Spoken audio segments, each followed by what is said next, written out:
Well, I think you should say something. Okay, I think so. I can say something about the exhibition or Yes, about please. the way I work in It's your general. turn now. Yes. So, Fortunately. yeah, what Luca said is he talked about the term of scapes. It's yeah, usually I work with different drawings and objects that can get into different constellations, and so all of that objects and drawings are like actors who can take different roles and interact in different ways with each other. Um, and when they act in different ways, they become different meanings, and they are open in their meaning. It's the same like if you draw a line, and drawing is a really reduced medium somehow, but at the same time it's a really rich medium that opens up a lot of different perspectives and possibilities of seeing things.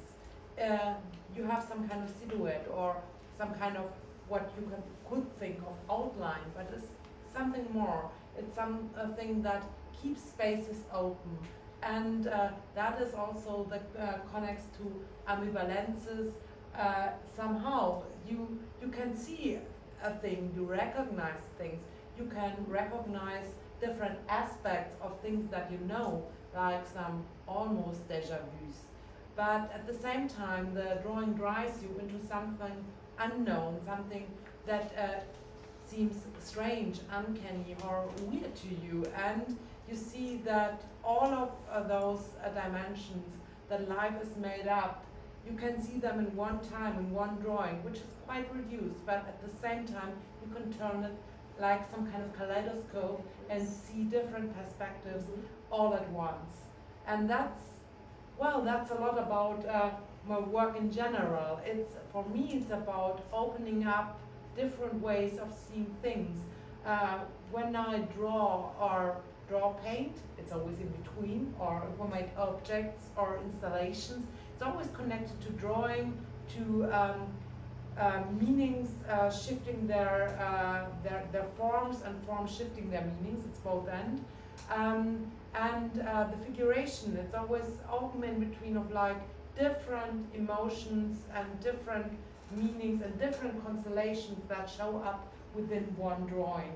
So for me, art is a medium to show things that you can't do with language quite often, because if you use spoken language, you have to decide for one term, and that both and those mixtures of feelings and visions that don't have a name, you can show them through art, and in my way through drawings and installations which are flexible, which can combine differently and form different contexts and different meanings of themselves.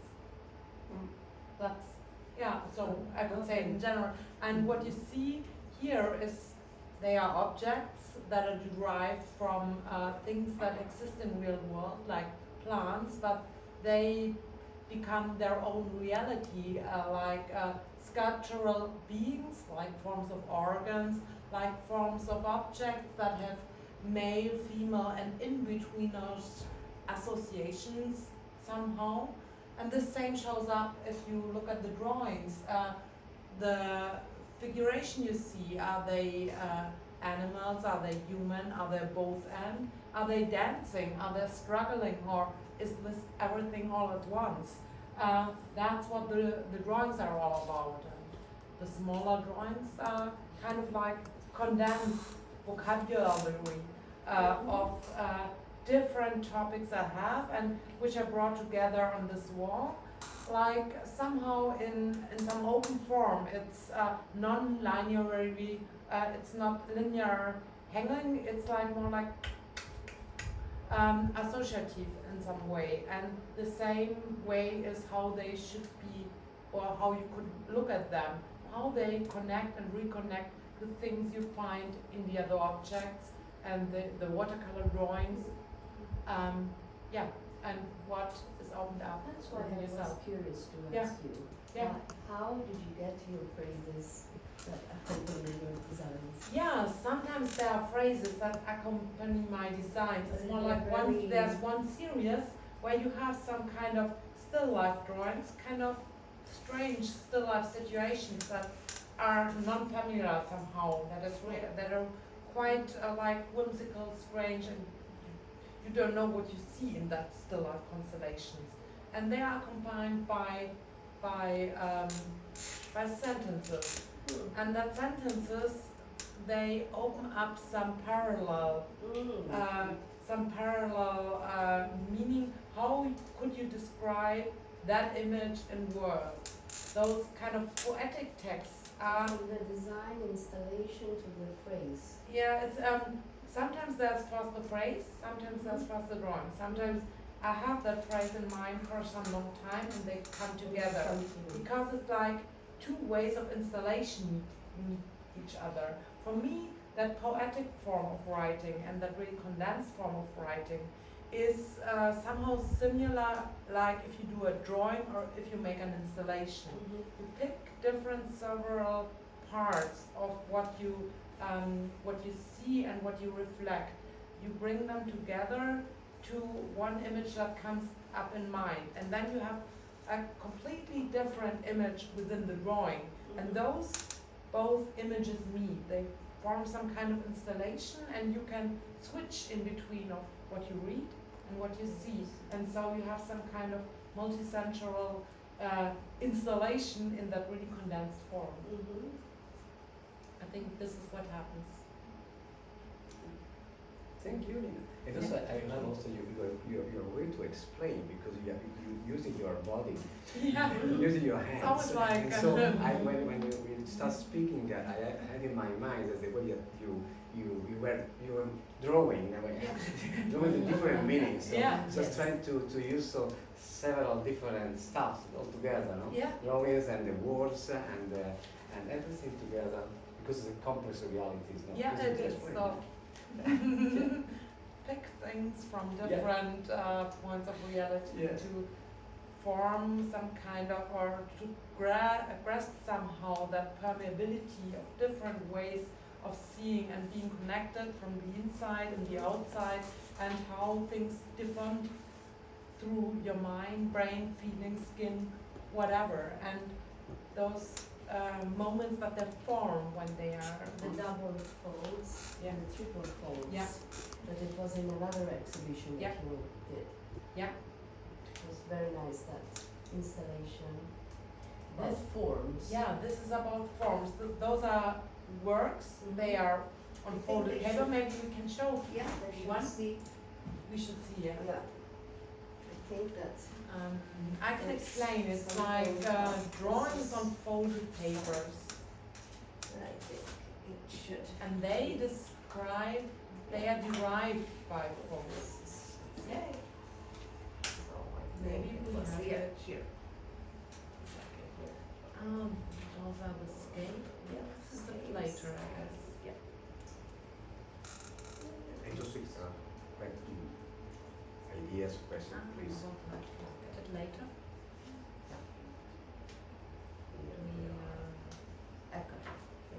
This or that one?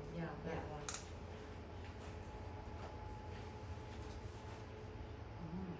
Those are based on the combination of folded drawing, folded aluminium, and they develop spaces of different ways of things being folded, but the fold is some kind of condensed way of bringing different points together in space and also in mind. And so and to condense different kinds of thoughts and feelings which come to lie together. And if you unfold, they would be on different points, describing different spaces. And what I try to do by this work, which seems quite abstract, is to build some kind of rooms or constellations that also involve you as a viewer when they are also covered with some kind of glass. So because it reflects the space, it reflects yourself, and it tells you inside of the folds, which are the own folds of mind every one of us has. And it's all like some kind of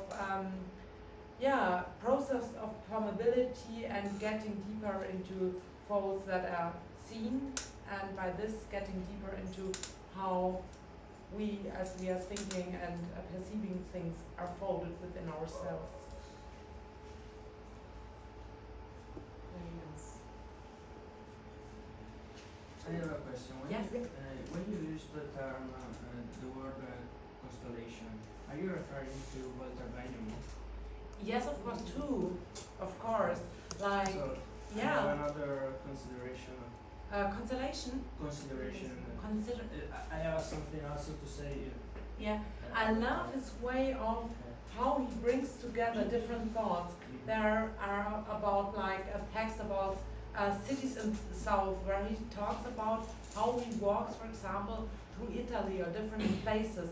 It's the thing of planieren, the way of bringing things together, of experiences in the way you walk, completely different things, and how they turn and shift within your mind.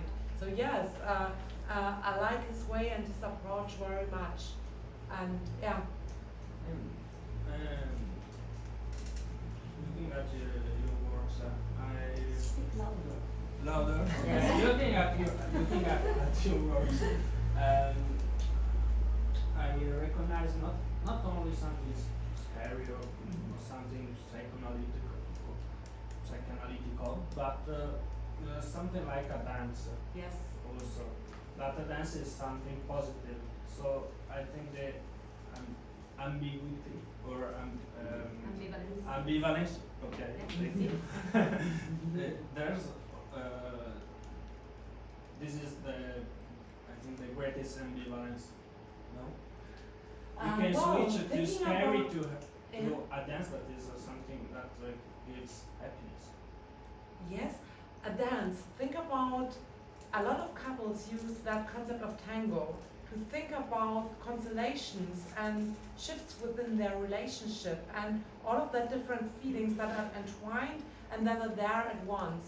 About how they communicate and learn about dancing tango in some kind of different form, how to communicate on the level of dancing and how to express those different kinds of feelings that are all at once inside of them.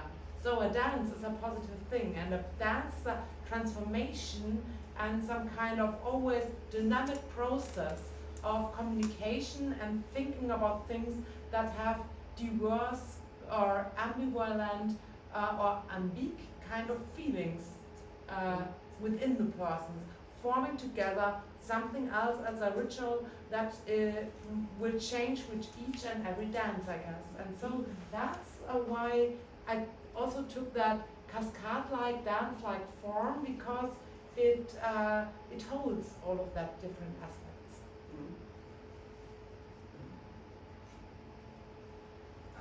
I have another Yeah. question. You use the color, okay? Just in some, you have okay. I'm interesting. It seems that the color is used when you want to give a three-dimensional structure, okay? Yeah. So it seems that literally everything is burning, okay? In the from the paper, Yeah. okay, Yeah. is burning like a three-dimensional object, Yes. but only where you use the color. Yeah. That's a really And because where you don't use the color, there is only the drawing. Yeah. But the drawing is not three-dimensional. Yeah, it's possible three-dimensional. That's an interesting aspect. Those are two aspects. The aspect of color and the aspect of drawing. I think drawing in its reducedness contains a lot of possible spaces. So always drawing is possible sculpture, but it is, you have a lot of possible sculptures within one line. But where this is quite an interesting point, I started to use color when I started to use working three-dimensional in form of like modeling things. Usually I used to work with steel, for example, welding, and this is some kind of linear drawing way. When I started to work with hands and form objects by paper clay or whatever, I got the feeling that that it made sense for me to use color and to use, work with those colors.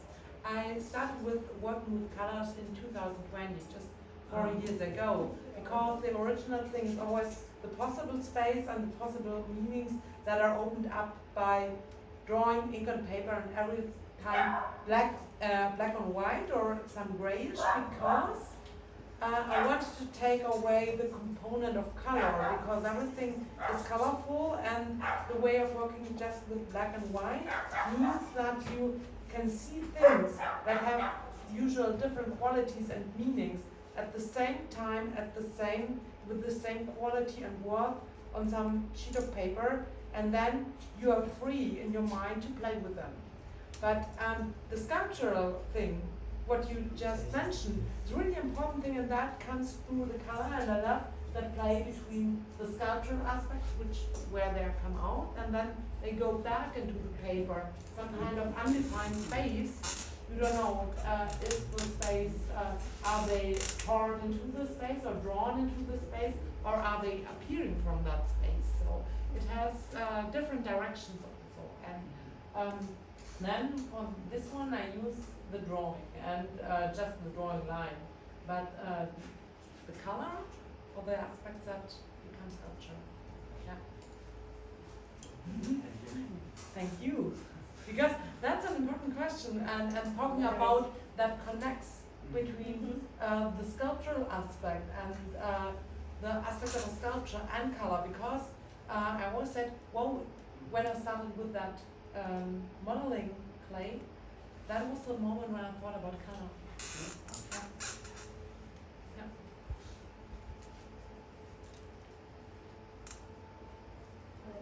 Qualche altra domanda? Avete questions? Yes. Or,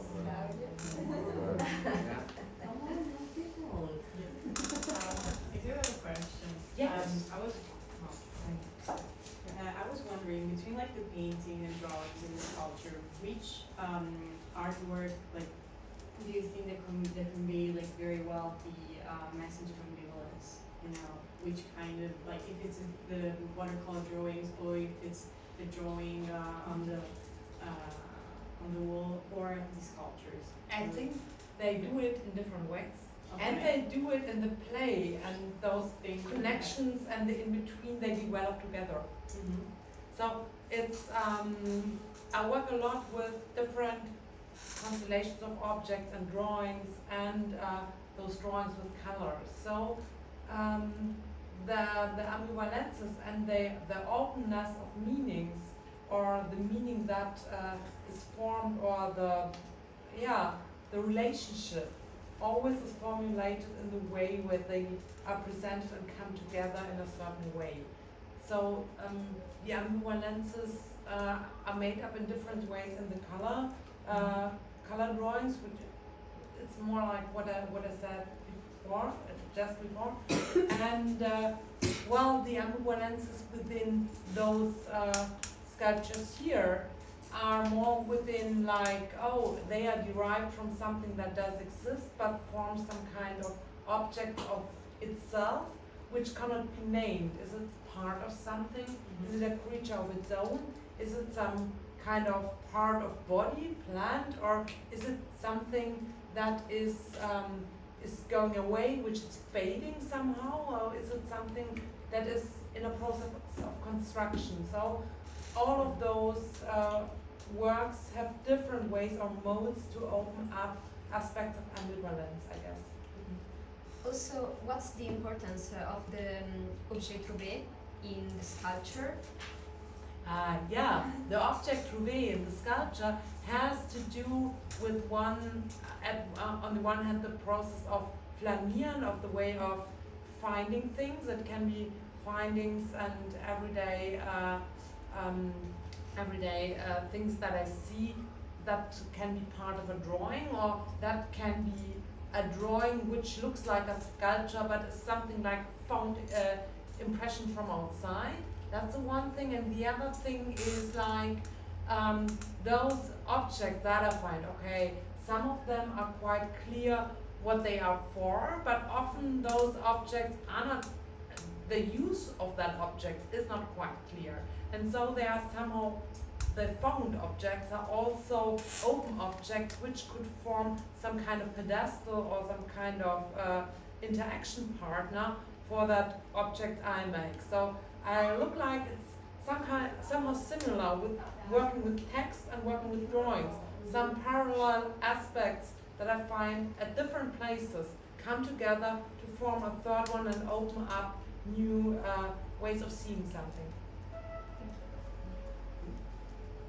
Thank you. Thank you.